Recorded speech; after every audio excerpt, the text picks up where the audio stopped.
Hello भाई। Welcome to you. आप लोग सब कैसे हैं? आई होप सब अच्छे होंगे। तो हम अब हिंदी पढ़ना स्टार्ट करेंगे, ठीक है ना। हिंदी भाषा का उद्भव, विकास और संरचना। ठीक है। हिंदी भाषा का मतलब इस भाषा का कहाँ से हुआ है, और हिंदी भाषा है उसका उद्भव और विकास कैसे हुआ हमारे तक, मतलब आर्य भाषाओं में संस्कृत बोली जाती थी, जो अभी हिंदी भाषा के रूप में हमारे सामने कब आई, और इसका उद्भव विकास कैसे हुआ धीरे धीरे संस्कृत से हिंदी तक की सारा सफर पढ़ेंगे, ठीक है। और इसकी संरचना और संपूर्ण मतलब पूरा विश्लेषणात्मक तरीके से पढ़ेंगे। बोलियां, भाषाएं, संवैधानिक स्थिति। भारत में हमारी हिंदी भाषा की राजभाषा है, न कि राष्ट्रभाषा। संवैधानिक स्थिति और संविधान में कौन सी अनुसूची में है, ये सब कुछ पढ़ेंगे, ठीक है। Ready for? ठीक है। ये भाषा की वास्तुकला मानो। क्या है भाषा की वास्तुकला? भाषा की वास्तुकला मतलब एक बार देखो कि क्या है। भाषा की सबसे छोटी इकाई क्या है? मौखिक भाषा की सबसे छोटी इकाई तो होती है ध्वनि। मौखिक की सब भाषा उसे कहते हैं जब मतलब दो के विचारों का आदान प्रदान। जैसे हमारे मन में कोई भी विचार आया, हम उन विचारों को किस तरह से प्रस्तुत करेंगे, अभिव्यक्ति करेंगे। हम जो भी हमारे मन में विचार आते हैं, हम बोल के, लिख के या संकेतों के द्वारा किसी दूसरों के पास पहुंचाते हैं, उसे ही भाषा कहते हैं। अब भाषा में क्या है कि सबसे छोटी इकाई, बोलने पर तो ध्वनि निकलती है हमारे मुख से, जो भी ध्वनि निकलेगी मुख से, वही सबसे छोटी इकाई, चाहे कहे अक्षर निकलो, चाहे मतलब पूरा शब्द निकलो, वो ध्वनि होगी। और अब मतलब क्या है कि जो लिखित ध्वनि का, भाषा का कितने रूप होते हैं? तीन। भाषा तीन प्रकार से होती है। हम भाषा को कितने प्रकार से यूज में लेते हैं? तीन प्रकार से होते हैं। कौन कौन से लेते हैं? मौखिक, लिखित और सांकेतिक। तो मौखिक में क्या हो गया? सबसे छोटा सा आर्थिक इकाई हो गई वो ध्वनि हो गई। अब लिखित में लिखने के लिए कुछ वर्ण अक्षर तो चाहिए। लिखेंगे क्या? लिखने के लिए हमें तो कुछ तो चाहिए, जैसे वर्ण अक्षर है। वर्ण और अक्षर ध्वनि का लिखित रूप है। मतलब हमारी भाषा को लिखित रूप देने के लिए हमें वर्ण, अक्षर, चिन्हों की जरूरत पड़ेगी। जो देवनागरी लिपि में बोला जाता है चिन्ह, चिन्हों की जरूरत पड़ेगी। तो उन्हें मतलब ध्वनि का लिखित रूप, लिखित भाषा में सबसे छोटी इकाई ध्वनि के लिपि चिन्हों को ही वर्ण कहते हैं। और वर्णों का सार्थक समूह होता है, उसे शब्द कहते हैं। और वाक्य में जो भी प्रयुक्त होने वाले शब्द होते हैं, उन्हें क्या कहते हैं? पद कहते हैं। जैसे पूरा वाक्य होता है, उसके बीच में छोटे छोटे मान लो ये उस वाक्य प्रयुक्त, ये अलग अलग शब्द दिए हुए हैं, इनको पद कहते हैं। और पूरा भाषा की पूर्णता में इकाई क्या बनेगा? वाक्य बनेगा, ठीक है। ये थोड़ा सा बेसिक देखा है। अब क्या है कि भाषा शब्द है वो संस्कृत की भाषा भाष धातु से बना है। किससे बना है? वो भाष धातु से बना है। जिसका अर्थ क्या होता है? जिसका अर्थ होता है बोलना या कहना। भाष धातु मतलब, यहाँ पे देखो, ये भाष धन अक प्रत्यय है इसमें। ठीक है। इसमें ए ये जुड़ जाएगा और अड़े को हम हटा देंगे, ठीक है। दिख रहा है आप सबको? तो इस भाष शब्द का क्या अर्थ हुआ है? कहना, बोलना, वही भाषा है, ठीक है। अब आगे देखेंगे अपन की ये देख लिया कि भाषा क्या होती है, भाषा किससे बन के बनी है। अब ये देखेंगे कि हमने बताया था कि भाषा के कितने प्रमुख रूप प्रकार होते हैं? तीन प्रमुख स्तंभ। हमने विचारों को अभिव्यक्त करने के लिए हमें कुछ तो चाहिए। बोलना, ध्वनि, लिखना, संकेत करना, इनके तीन प्रकार से होते हैं। तो इसमें क्या है कि मौखिक भाषा है। मौखिक भाषा में क्या होता है? हम अपने विचारों को बोल के दूसरे तक पहुंचाना। अब जैसे मैं बोल के आप तक अपनी मेरे मन के विचार, मान लो कि मैं जो पढ़ा रही हूँ, ये देखो, विचारों को बोलकर व्यक्त करना मौखिक भाषा होती है, ठीक है। मानव विकास का प्राथमिक और प्रक्रिया है। लिखना तो बहुत बाद में है, पहले तो बोलते ही थे, भाषा को बोलना ही सीखा था। लिखना तो जो पढ़े लिखे लोग आए। और मौखिक भाषा क्या है? मौखिक भाषा तो अनपढ़ लोगों के लिए भी आसानी होती है। लिखित भाषा तो पढ़े लिखे लोगों के लिए होती है।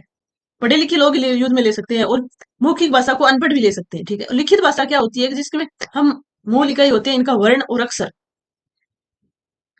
विशेषता होती है अक्षरों या चिन्हों की सहायता से हम स्थायी रूप, मतलब हमारी भाषा होती है, जो भी हम बोलते हैं लिखते हैं, उसका स्थायी रूप देने के लिए जो वर्ण अक्षर हम यूज में लेते हैं, उन्हें क्या कहते हैं? लिखित भाषा, ठीक है। क्या कहते हैं? लिखित भाषा। लिखित भाषा में क्या होता है? हम अपनी भाषा को स्थायी रूप देने के लिए विशिष्ट चिन्हों की सहायता से विचारों को स्थायी रूप देना ही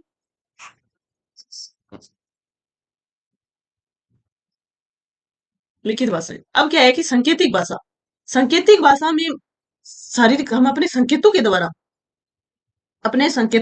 अपने विचारों का आदान प्रदान करना। जैसे हमारे सामने खड़ा है, हमने बिना बोले ही अपने हाथ का इशारा कर दिया। मान लो कि जैसे ट्रेन होती है, वो हरी झंडी दिखा के उसको रवाना कर देते हैं, वो संकेत ही तो है।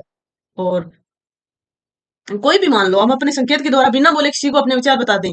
शरीर शारीरिक संकेत, या ऐसे आंख से भी कर सकते हैं, हाथ से भी ना, हाँ ना कर सकते हैं, मुंह से भी कर सकते हैं, कैसे भी कर सकते हैं, वो सांकेतिक भाषा हो गई। ठीक है। अब क्या है कि भाषा तो देख ली हमने कितनी है, कि मौखिक भाषा, लिखित भाषा और सांकेतिक भाषा। अपने संकेतों द्वारा अपने विचारों का आदान प्रदान। जो बोल नहीं पाते हैं वो सांकेतिक भाषा के द्वारा ही सब कुछ करते हैं अपना। ठीक है। सब अपना मतलब मुंह के अपने विचारों का कहना, जो भी हम बोल नहीं पाते वो तो अपने संकेतों के द्वारा हाथों या कुछ कह के कर सकते हैं, करते हैं मतलब। अब क्या है कि अब देखेंगे कि कितने वर्षों के बाद कालचक्र से देवानी चले। ऐतिहासिक कालचक्र है वो देववाणी से खड़ी बोली तक, मतलब संस्कृत भाषा से खड़ी बोली तक हमारी भाषा है वो कहाँ कैसे कैसे पहुंची, वो हम पूरा पढ़ेंगे। ठीक है। इसमें क्या है कि प्राचीन आर्य भाषा, प्राचीन आर्य भाषा जो 1500 बीसी से 500 बीसी तक जो संस्कृत भाषा बोली जाती थी। प्राचीन में क्या बोला जाता था? प्राचीन आर्य भाषा क्या थी? संस्कृत भाषा थी। जो आदि जननी आज की हमारी हिंदी भाषा है, वो आदि जिसकी आदि जननी है। ठीक है। अब आगे क्या है कि मध्यकालीन आर्य भाषा 500 बीसी से 1000 एडी तक जो मध्यकालीन आर्य भाषा आई, वहां उसके बाद में धीरे धीरे हमारी भाषा को परिष्कृत रूप का परिवर्तित परिष्कृत होने लगी। बाद में क्या है कि पाली वो प्रथम देश भाषा, मतलब देश की प्रथम भाषा हुई। जो भगवान आम जनता थे ना, आम जनता को ये पाली भाषा में थी। जो भगवान बुद्ध ने उपदेश दिए थे वो कौन से पाली भाषा में दिए थे, ताकि आम जनता को उसने उनके उपदेश समझ में आ जाए। इसलिए उसने संस्कृत भाषा को प्रायोरिटी न देखी, पाली भाषा को दिया। उसके बाद धीरे धीरे परिष्कृत होते होते जैन धर्मों ने भी अपनी भाषा बनाई। महावीर स्वामी ने भी अपने प्राकृत भाषा में उपदेश दिए थे। ठीक है। पाली पाली आई, पाली के बाद कौन सी आई? प्राकृत। प्राकृत में किसने? जैनियों ने, जैन महावीर स्वामी ने अपने उपदेश दिए। और अपभ्रंश, उसके बाद क्या हुआ कि भाषा का बिगड़ा, धीरे धीरे भाषा का रूप बिगड़ना शुरू हो गया। वो कब आया? ये कि 11वीं 12वीं शताब्दी में क्या हुआ था कि भाषा धीरे धीरे साहित्य की ओर बढ़ने लगी। साहित्य की ओर बढ़ने लगी तो लोगों ने क्या है कि जैसे ब्रज भाषा धीरे धीरे आगे अपने अपने क्षेत्र के अनुसार भाषाओं का प्रयोग करने लगे। तो ये ब्रज भाषा सब कुछ करने लगे। तो फिर क्या है कि अब ब्रज भाषा को देश की देश की बोली, लोगों की बोली के रूप में, तो उसी को भाषा का बिगड़ा हुआ रूप कहने लगे। जब तक लोगों के ये अपभ्रंश भाषा क्या है कि जब तक लोगों के मन में थी ना, आम जनता आपसे एक दूसरे से बोलचाल के प्रयोग में लेते थे, तब तो ये बोलचाल की भाषा थी। लेकिन जब इस अपभ्रंश को साहित्य के रूप में रचा, साहित्य के रूप में इस भाषा के द्वारा साहित्य रचा जाने लगा, तो इस भाषा बोली की जगह इसको अपभ्रंश किया। इसका क्या है? भाषा का बिगड़ा हुआ रूप। फिर क्या है? आवट। अपभ्रंश से अवट क्या है? अपभ्रंश और हिंदी के बीच की कड़ी है अवट। जैसे अपभ्रंश थी, अपभ्रंश का साहित्य में प्रयोग लेने के बाद और एक मोड़ आया। हिंदी से उसके बाद हिंदी को साहित्य में प्रयोग लेने से पहले और अपभ्रंश को हिंदी प्रयोग में लेने के बाद दोनों के बीच की कड़ी अवट भाषा है। सर्वप्रथम इसमें विद्यापति ने कीर्ति लता में स्पष्ट उल्लेख किया है कि हम अवट भाषा का प्रयोग कर रहे हैं। ठीक है। उसके बाद क्या है? आधुनिक आर्य भाषा में, आधुनिक आर्य भाषा में कहां से? 1000 एडी वर्तमान तक इसके आसपास प्रादुर्भाव हुआ। और आधुनिक खड़ी बोली, आधुनिक हिंदी भाषा है वो, इसका मानक रूप है खड़ी बोली का। ठीक है। अब आगे हम देखेंगे कि क्या क्या देखा। प्रथम संस्कृत, पाली हुई, पाली से प्राकृत आई, प्राकृत से अपभ्रंश। ये सब एग्जाम में क्वेश्चन आते हैं कि मान लो कि एक पाली, प्राकृत, अपभ्रंश, आउट। इसमें तो ये एक क्रमानुसार है। क्रमानुसार पूछने की भी क्वेश्चन आते हैं। मान लो कि प्राकृत की पाली, पाली की जगह अपभ्रंश की जगह अवट दे दिया, तो एक दूसरे को क्रमानुसार करने की भी क्वेश्चन आते हैं। इसलिए ध्यान रखना है कि पाली फिर प्राकृत हुआ, फिर अपभ्रंश हुआ, फिर अपवट हुआ, अवट हुआ। ठीक है। अब इसके बाद देखेंगे कि हिंदी की वंशावली, हिंदी शब्द कैसे पहले किसने प्रयोग में लिया, और हिंदी शब्द की उत्पत्ति कहां से हुई, और हिंदी की इसकी आदि जननी कौन है, जननी कौन है। ठीक है। इसकी आदि जननी कौन है? संस्कृत भाषा। हिंदी की आदि जननी है वो संस्कृत भाषा है। तो उत्तराधिकारी, संस्कृत भाषा के उत्तराधिकारी मतलब जो लोग पहले संस्कृत में काम में लेते थे वो आज हिंदी में लेते हैं। तो हिंदी में इसकी उत्तर संस्कृत की क्या हो गई? उत्तराधिकारी हो गई। ठीक है। अब उत्तराधिकारी हिंदी हो गई, लेकिन विशेषकर जननी, आदि जननी कौन है हिंदी की? आदि जननी संस्कृत भाषा को कहा गया है।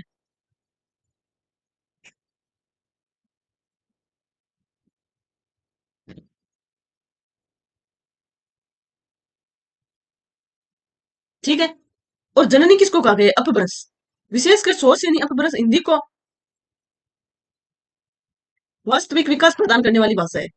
ठीक है। हिंदी मतलब देखो यहाँ पे हिंदी अपभ्रंश संस्कृत, वो भी हिंदी का कौन सा अपभ्रंश है? सोच यानी अपभ्रंश है।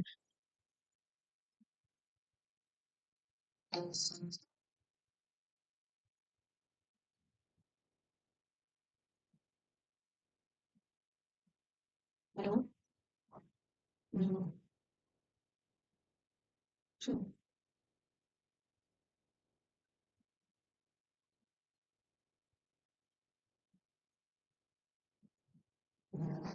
ठीक है भाई, क्या हो गया बोला।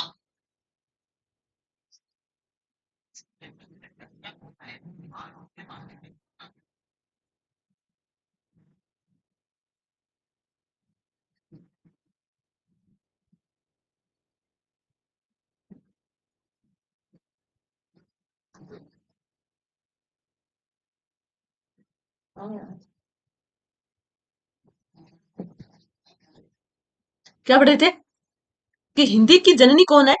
शोरसेनी अपभ्रंश। और हिंदी की आदि जननी कौन है? संस्कृत भाषा। ठीक है।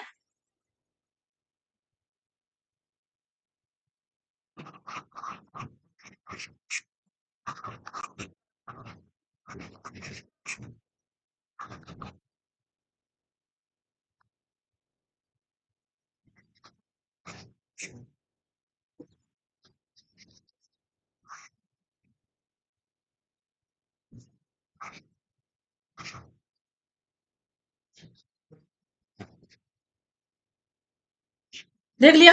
अब हिंदी शब्द की उत्पत्ति कैसी हुई ये देखो। हिंदी शब्द की उत्पत्ति कैसे हुई? सब सर्वप्रथम प्रयोग में किसने लिया? हिंदी शब्द खुद है वो हिंदी भाषा ना के फारसी भाषा का शब्द है। हिंदी भाषा किस शब्द किस भाषा का है? फारसी भाषा का है। हिंदी इसका जन्म संस्कृत के सिंधु से हुआ है। संस्कृत के सिंधु सिंधु से क्यों हुआ है? क्योंकि ईरानियों ने सर्वप्रथम प्रयोग किया था इसका। किसने क्यों किया था? क्योंकि सिंधु नदी है ना, सिंधु नदी, इस सिंधु नदी को ईरानी हिंदू बोलते थे। जो इस सिंधु नदी के आसपास का एरिया है ना, इस ईरानी है, वो सिंधु नदी के आसपास एरिया को क्या बोलते थे? सिंधु। सिंधु न बोल के हिंदू बोलते थे। क्यों? क्योंकि ईरानी लोग है वो सह को है बोलते हैं। तो सह को है बोलते हैं तो क्या बन गया? यहाँ पे हिंदू बन गया। हिंदू बन गया। तो हिंदू के हिंदू बोलने वाले लोगों की भाषा क्या कहलाई? हिंदी। वहां से हिंदी शब्द का उत्पत्ति हुई है। कहां से हुई है? हिंदी।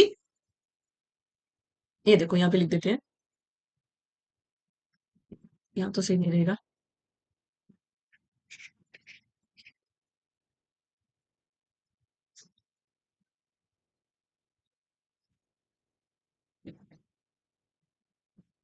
हिंदू और के द्वारा बोली जाने वाली भाषा, बोली जाने वाली भाषा क्या कहलाई? हिंदी। हिंदी शब्द का यहीं से ओरिजिन सर्वप्रथम। ठीक है। अब आगे अपन हम हिंदी भाषा की उपभाषाएं और भाषा का जो भी साल है, कितनी भाषा का परिवार, ये सब देखेंगे। ठीक है।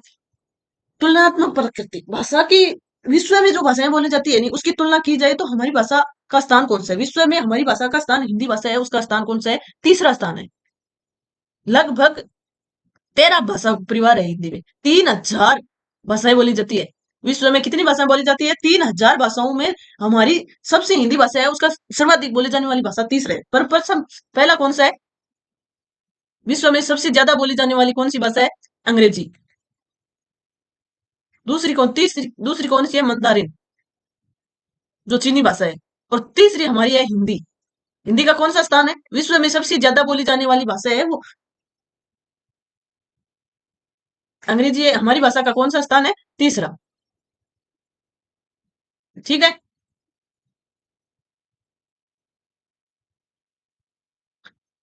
देख लिया। और परिवार कौन सा है? हमारी हिंदी भाषा का है वो परिवार है भारत बहुरूपीय परिवार।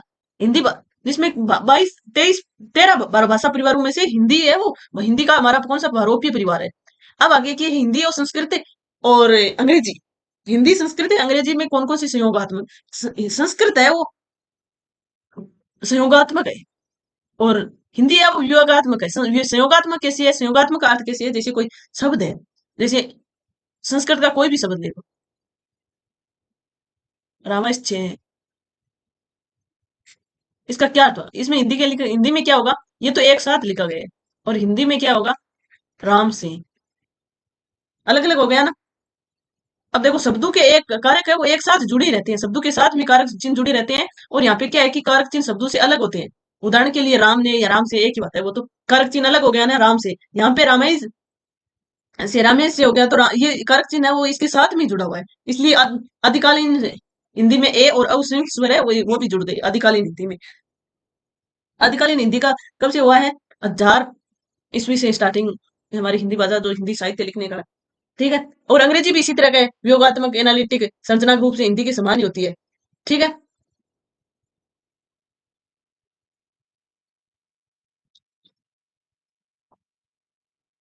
हिंदी भाषा की 5 उपभाषाएं और 18 बोलियों में देखेंगे। हिंदी की भाषा की कितनी उपभाषा, कलर थोड़ा सा चेंज कर लेते हैं। हिंदी भाषा की कितनी 5 उपभाषाएं हैं, और कितनी बोलियां हैं, 18 बोलियां हैं,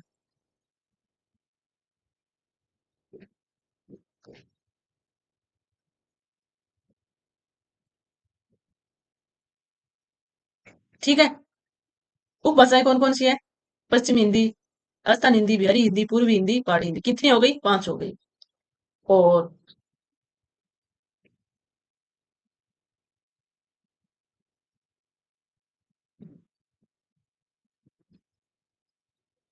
बोली का क्षेत्र जब विस्तृत हो जाता है, उसमें साहित्य सर की रचना होने लगती है, तो वह उपभाषा बन जाती है। हिंदी के अंतर्गत कुल 5 उपभाषाएं हैं और 18 बोलियां समाहित है, जिसमें सोर से अपभ्रंश अलग अलग, अलग अलग उपभाषाओं के अलग अलग अपभ्रंश दिए हुए हैं। ये भी अपन पढ़ेंगे, ठीक है। इसमें क्या है कि सोर से अपभ्रंश में कौन कौन सी आएगी, सोर से अपभ्रंश में आएगी पश्चिमी हिंदी और राजस्थान हिंदी। ये देखो यहाँ पे दे रखी है सब कुछ। सोर सेनी का विस्तार, सोर सेनी अपभ्रंश है। सोर सेनी में, सोरसेनी हिंदी पश्चिमी हिंदी और राजस्थानी भूभाग में बोली जाती है, वो सोरसेनी अपभ्रंश है, जो राजस्थानी हिंदी है। पश्चिमी हिंदी की भी 5 बोलियां हैं। ये पश्चिमी हिंदी क्या है, पश्चिमी हिंदी है वो हिंदी की उपभाषा है। तो इसमें उपभाषा, पश्चिमी हिंदी उपभाषा की कितनी बोलियां हैं, 5 बोलियां। कौन कौन सी है, खड़ी बोली है, बांगरू है, ब्रिज भाषा है, कन्नौजी है, बुंदेली है, ठीक है। खड़ी बोली कहाँ कहाँ बोली जाती है, मानक हिंदी का मुख्य आधार है, मेरठ, बिजनौर, कानपुर, गाजीपुर में खड़ी बोली बोली जाती है, जो कोरवी। और बांगरू हरियाणी, हरियाणी के क्षेत्र में बोली जाती है, मतलब क्षेत्र के अनुसार अपनी अपनी बोलियां बोले जाने लगी, वही बोलियां कहलाई। और राजस्थान में हिंदी है, और राजस्थानी हिंदी में भी 4 बोलियां हैं। राजस्थानी हिंदी है वो चार, अपने 4 दिशाओं के हिसाब से राजस्थान की बोली बदली जाती है। राजस्थान में क्या है कि पश्चिम में मारवाड़ रहती थी, तो मारवाड़ी बोली, और यहाँ पे दक्षिण में क्या था, मालवा क्षेत्र, तो मालवी बोली। और ईस्ट में क्या है, इसमें वो मेवाती, अलवर, भरतपुर, तो मेवाती बोली हो गई।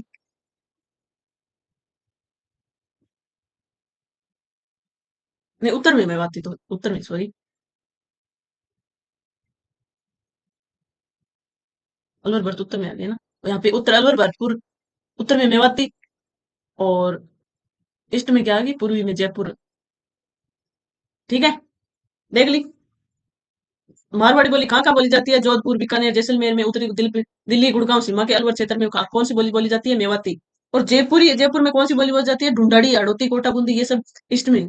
पूर्व में राजस्थान के पूर्व में मतलब जो एरिया है ना, इस एरिया क्षेत्र के हिसाब से अपनी अपनी बोली बोली जाने लगी। और इनकी भी बोलियों की भी उपबोलियां हैं, वो हम अपने टॉपिक में पढ़ेंगे, और राजस्थान जी के वाले में, ठीक है ना। दक्षिण में मालवा क्षेत्र में कौन सी बोली बोली जाती थी, मालवी।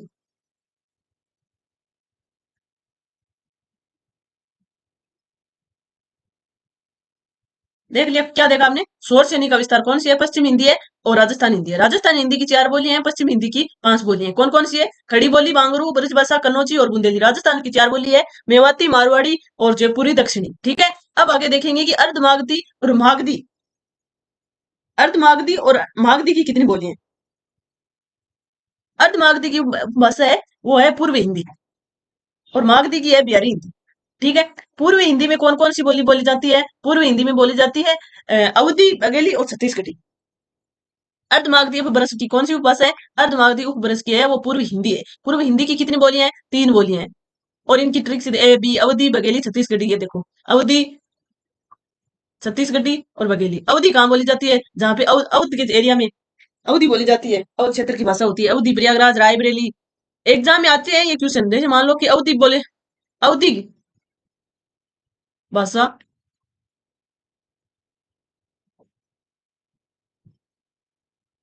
कौन से क्षेत्र में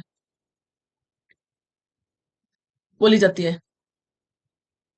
ठीक है। तो अब अपन को, जब अपन को पढ़ा हुआ होगा कि लखनऊ, अयोध्या, अवध का अवध क्षेत्र है, वहां की भाषा है अवधि। रायबरेली, तुलसीदास जी ने अपनी मोस्टली रचनाएं अवधि भाषा में की थी। विद्यापति ने अपने मतलब साहित्य की रचना अवधि भाषा में की थी कवियों ने। ठीक है। बघेली, बघेली कहाँ कहाँ बोली जाती है? जबलपुर, बांदा, चित्तौड़गढ़, वहां पे छत्तीसगढ़, रायपुर, बिलासपुर, सूरजकुंजा में बोली जाती है। ठीक है। अब क्या है कि बिहारी हिंदी, बिहारी हिंदी का कौन सा अपभ्रंश है? बिहारी हिंदी का है मागधी अपभ्रंश। वहां पे भी 3 बोलियां बोली जाती है। 3 बोलियां बोली जाती है बिहारी हिंदी में। बिहारी हिंदी का कौन सा अपभ्रंश है? मागधी अपभ्रंश। तो भोजपुरी हिंदी की सर्वाधिक बोली जाने वाली बोली है वो भोजपुरी है। देवरिया, कामरूपी 8वीं अनुसूची में शामिल नहीं है। चर्चा भोजपुरी भाषा है वो 8वीं अनुसूची में शामिल नहीं है।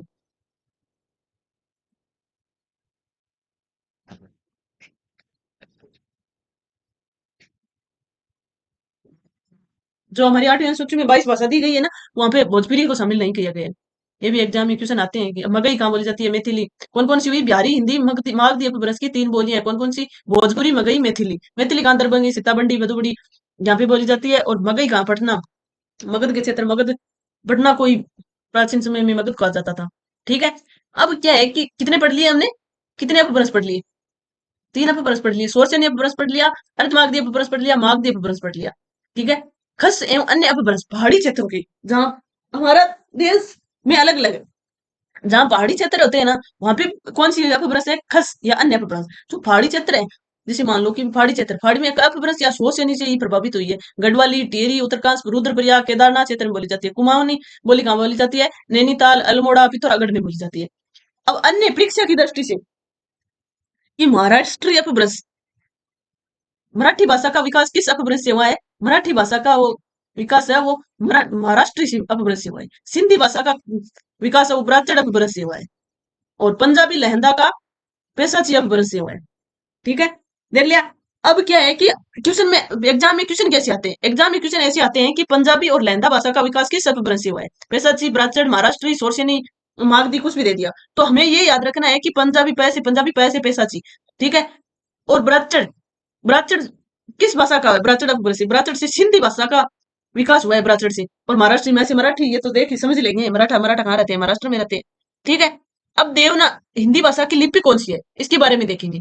देवनागरी लिपि की संरचना और विशेषताएं देखेंगे। देवनागरी लिपि की विशेषता पर प्रमुख रूप से विशेषता क्या है कि देवनागरी लिपि सर्वप्रथम कहाँ हुई? गुजरात के राजा जयभट्ट ने लिखी थी। इसने अपने जो भी अपने महलों का, दुर्गों का निर्माण करवाया था ना, उसने अहम सब कुछ अपने हाथों से लिख के और अपने हाथों से ही देवनागरी लिपि का प्रयोग किया था। ठीक है। और वहां पे क्या है? देवनागरी लिपि कहाँ से? बाएं से दाएं लिखी जाती है। जैसे ये नहीं प्रथम ऐतिहासिक प्रयोग। तो देवनागरी लिपि में हिंदी के अतिरिक्त मतलब चिन्ह होना होना आवश्यक है, अति आवश्यक है। ब्राह्मी लिपि का परिष्कृत रूप भी मानी जाती है। बाएं से दाएं लिखी जाती है। लिपि का विस्तार हिंदी के अतिरिक्त यह संस्कृत, पाली, मराठी, कोंकणी, नेपाली, बोडो, डोंगरी, संताली भाषाओं की भी यही लिपि है। और एक मुख्य रूप से कौन सी भाषा है? प्रमुख पहचान क्या है देवनागरी लिपि की? जिसमें सिरोरेखा, सिरोरेखा का मतलब क्या हुआ कि ये अक्षर है, ये वर्ण, ये चिन्ह मान लो, लिपि के हिसाब से इनको क मैं ल ये चिन्ह है। तो इन चिन्हों का ये ऊपर का हिस्सा क्या है? सिर। ऊपर का हिस्सा सिर है। तो सिर के ऊपर जो भी हम रेखा खींचते हैं उसे ही सिरोरेखा कहते हैं। हिंदी की प्रमुख पहचान क्या है? सिरोरेखा। अब इन शब्दों को हम अलग अलग लिख देंगे तो कोई इनका मेल मिलाप नहीं होगा, नहीं इसका कोई अर्थ निकले। और जब एक पास लिख के, जैसे क मैं ल ये, इस शब्द का कोई मतलब नहीं है। और जबकि तभी इसके ऊपर से एक रेखा खींच देंगे, सिरो रेखा, तो इससे पूरा शब्द का ही अर्थ, पूरा पर्टिकुलर शब्द बन जाता है जिसका हम अर्थ निकाल सकते हैं। ठीक है। अब आगे देखेंगे कि हमारे संविधान में हिंदी भाषा की क्या स्थिति है। संविधान में सर्वप्रथम राजभाषा का आयोग कब गठन किया गया और संविधान में कौन सी भाग में है, कौन सी अनुसूची में है, कौन सी अनुच्छेद में है, ये देखेंगे। तो राजभाषा हमारी हिंदी भाषा है, वो राष्ट्रीय भाषा न होकर के राजभाषा है, ऑफिशियल लैंग्वेज है। ऑफिशियल जो ऑफिशियल कागजी भाषा है हमारी, राजभाषा किसे कहते हैं? राजभाषा उसे कहते हैं जो कागजों में प्रयोग में ली जाती है, उसे ही हम राजभाषा कहते हैं। राजभाषा आयोग का गठन हुआ था सर्वप्रथम 14 सितंबर 1900 क्या है, देखो राजभाषा, अच्छा, 14 सितंबर 1949 को भारत की राजभाषा, राजकाज की भाषा घोषित किया गया था। क्या है यहाँ पे? 14 सितंबर 1949 में राजभाषा घोषित किया गया था। इसी कारण भारत में प्रतिवर्ष क्या बनाया जाता है? 14 सितंबर को हिंदी दिवस मनाया जाता है।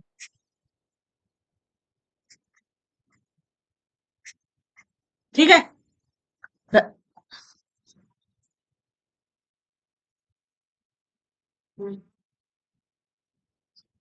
ठीक।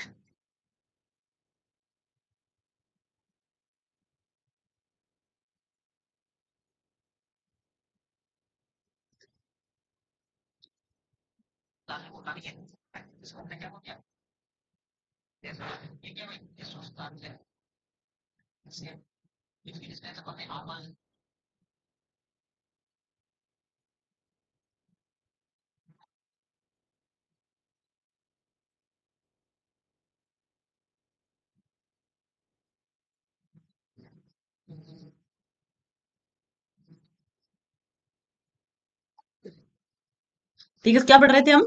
कि हिंदी 14 सितंबर को प्रतिवर्ष हिंदी दिवस मनाया जाता है भारत में।